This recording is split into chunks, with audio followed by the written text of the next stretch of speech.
Hi guys, in the immediate aftermath of the attack by Hamas on the 7th of October, nations around the world threw their support fully behind Israel, and politician after politician appeared on camera and on social media with the same message.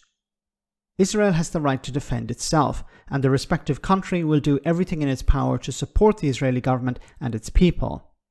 Each of these countries' leaders believe they had the support of their populations, and any sentiment to the contrary would be limited.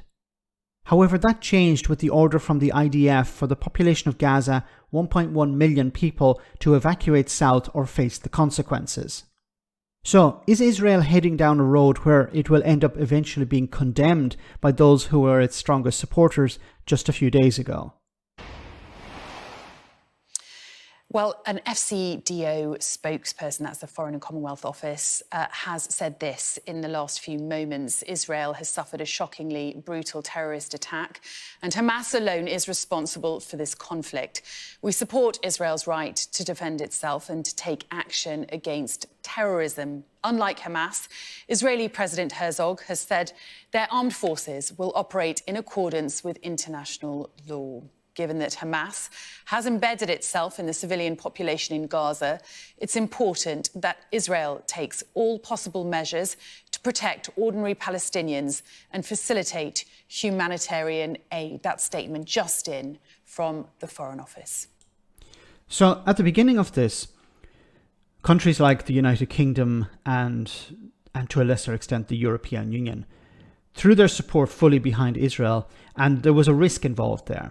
Now, I'm excluding the United States because it's a different situation in the US. But in Europe, countries in Europe, including the European Union and, of course, the United Kingdom, came out with the statement, we fully support Israel. Israel has been attacked and it has the right to defend itself.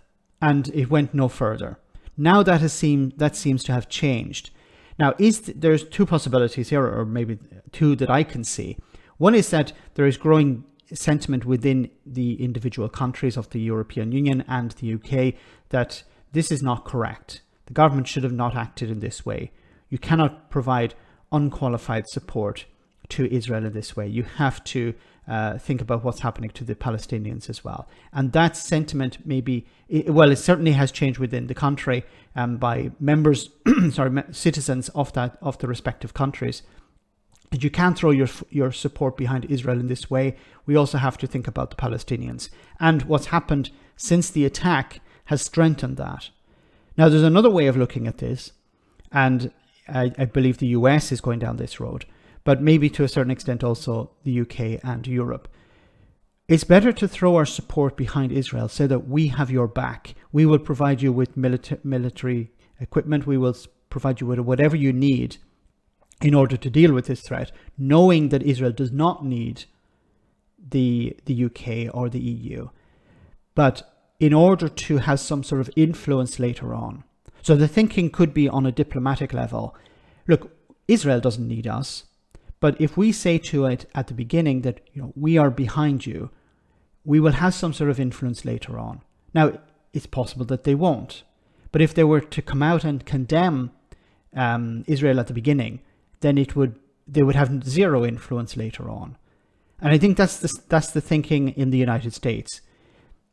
Joe Biden sent 2 aircraft carriers, I believe it was, to Israel in a show of support, because if he had come out and condemned, he would look bad on the world stage, of course, first of all, but also he would have zero influence later on. So if he had come out and said, look, you shouldn't be doing this, you need to act with restraint, the population in Israel would be against him. Now that it has happened, now that they have thrown that support behind Israel, it puts pressure on the Israeli government, to act within certain limits.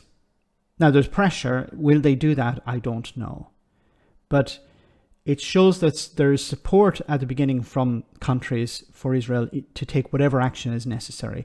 And that support has decreased somewhat, be it because they understand that they need to put pressure on Israel, or it's because they're concerned about growing conflict within their respective countries. So there's a growing support for the Palestinians, and this will happen as we see a ground incursion, a ground invasion, and we see mass loss of life if Israel continues down this road. So there is a real risk that they will lose support from member states of the European Union. They will lose support around the world. But will they lose support from the United Kingdom and the United States? Well, that remains to be seen. Let me know in the comment section, guys, what you think. As always, your comments are greatly appreciated. Thanks a lot.